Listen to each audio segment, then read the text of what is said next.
Hey guys, welcome to English class. We are on exercise 44 and 45 of the grammar book. Okay, so you need your grammar book and you need this book, okay, and you need to send me the evidence that you used your book until I can make sure that we're using our book every day. Okay, so we are on page 20 of the book. Don't go to your grammar handbook yet, okay? Unfortunately, let's see. Well, go there. Go on page 89. So go on page 89 for this book and page 20 for this book. We're talking about a theme today called misplaced modifiers, okay? Misplaced modifiers. That means depending on where you put certain phrases in your sentence, you can change the entire meaning of your sentence. Okay, so listen to that again. Our theme is, you can see it on page 89, misplaced modifiers. Modifiers are certain phrases that if you misplace them, you put them in the wrong place inside your sentence, you're going to completely change the meaning of your sentence. So look at 18.1. Just look at the examples. There are 3 different ways that you can put the word only into the sentence, and look how it changes the sentence. Only he liked Sarah. He only liked Sarah. He liked only Sarah. Okay, it depends on the sentido of the sentence, what you really mean by the sentence, as to what you're going to use for the sentence. Look at the second one. The missionary from Kansas showed some pictures of heathen tribes. The missionary showed some pictures from Kansas of heathen tribes. The missionary showed some pictures of heathen tribes from Kansas, okay? Depending on what you want to say in the sentence is where you should put these phrases. The unfortunate part is that they have these rules here that really don't make any sense. Okay, so I just wanted you to see the examples there, but we're actually going to do this section here today without any rules, okay? So we're going to do it a little bit differently. Look, I'm going to show you that there are only 4 sentences that have misplaced modifiers. The rest make sense. The rest are correct, okay, according to logic. Not according to these rules in the book, but the rules in the book actually don't really coordinate with how we really speak. Okay, so what I'm going to do is I'm going to go through the sentences and I'm going to tell you what misplaced modifier or what modifier to underline. You have to decide if it's misplaced or not and move it with an arrow as to where it should go if it is misplaced and put a C if it's correct, okay? So listen to the instructions again. There are only 4 sentences that need to be corrected, 4 sentences that have misplaced modifiers. I'm going to go through with you and I'm going to tell you where to underline the modifier so you can decide if it's misplaced or not, if it makes sense there or if it needs to be moved to make the sentence have sentido, okay? If you find the correct sentences, you just put a C. And for the incorrect sentences, you put an arrow to where the modifier should go, okay? Look at sentence number 1. Crumpled up in the wastebasket. That's your modifier that you need to underline and decide.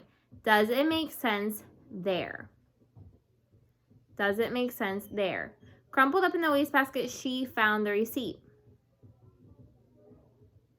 Okay, does it make sense there? Or is it going to make sense somewhere else? You only have 4 that don't make sense where they're at. Number 2, on Elm Street. We found a house on Elm Street which was for sale. Number 3, in Sunday school. The minister spoke to them about temptation in Sunday school. Looking out the window.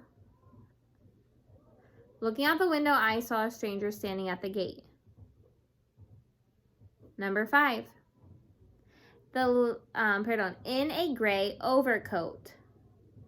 In a gray overcoat. The lady was standing by the desk in a gray overcoat. Number 6, reading through the Gothic novel. Reading through the Gothic novel. I can envision the heather on the moors reading through the Gothic novel. Number 7, the missionary told us on Sunday he was leaving for Borneo. The missionary, on Monday is the phrase, on Monday. Number 8, in 2002. And number 9 is correct. Don't even worry about that one. Okay, now you're thinking to yourself, well, Jessica, I don't understand what you're looking for. Okay, look at number 1. I'm going to tell you that this one's wrong, so now you only have to find 3 that are wrong. This one's wrong because look what it says. Crumpled up in the wastebasket, she found the receipt. So what was in the wastebasket? What's in the basura? Her or the receipt? Crumpled up in the wastebasket, she found the receipt. So that modifier is super close to she. So it almost sounds like they're saying she was crumpled up in the wastebasket. So you need to move it to after receipt. She found the receipt crumpled up in the wastebasket. How do we know that that's true? Because look at number 4. Number 4 is similar, but this one's correct. Looking out the window, I saw a stranger standing at the gate. So looking out the window, I. So who is looking out the window? I. But then look at number 1 again. Crumpled up in the wastebasket, she found the receipt. So who's in the wastebasket? Not she. Okay, the receipt. So what you're looking for is these modifiers. Are they close to what they're modifying? Okay. Look at number 2. I'll give you another one. This one's correct. We found a house on Elm Street. Okay, which was for sale. What if they would have said, we found a house which was for sale on Elm Street? Well, on Elm Street would be pretty far away.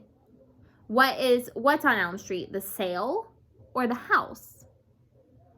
Okay, so you want to keep that modifier close to what you're trying to modify, or it could completely change the sentence. Like where it says, the missionary from Kansas, or the missionary showed pictures from Kansas, or the missionary showed pictures of heathen tribes from Kansas.